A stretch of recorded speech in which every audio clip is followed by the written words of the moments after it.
So Apple's iPhone 17 series is expected to debut in September 2025.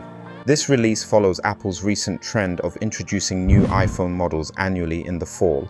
To unveil the iPhone 17, iPhone 17 Air, iPhone 17 Pro, and iPhone 17 Pro Max, Apple is expected to hold its annual iPhone announcement event during the week of September 8th, 2025, with September 9th or 10th emerging as the most likely dates.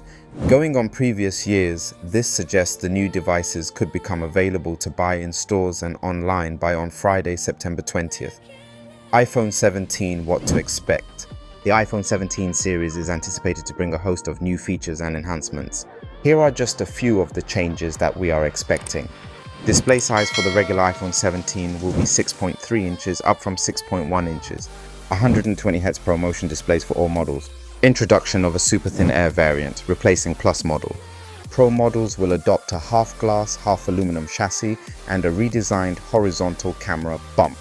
Apple will roll out its first in-house 5G modem chip in the iPhone 17 Air, while all models will include Wi-Fi 7 support.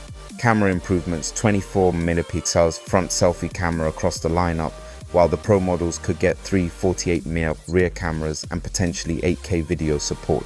Higher memory Pro and Air variants to include 12GB RAM, while the standard model remains at 8GB. Battery updates supporting up to 35W wired and QE2 25W wireless charging support. Thermal system upgrade in Pro models for more sustained performance.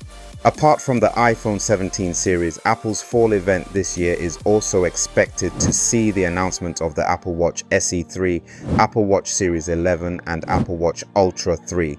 The company typically issues press invitations roughly 1 week in advance, so we should have official confirmation fairly soon. That is it for now. See you on the next one.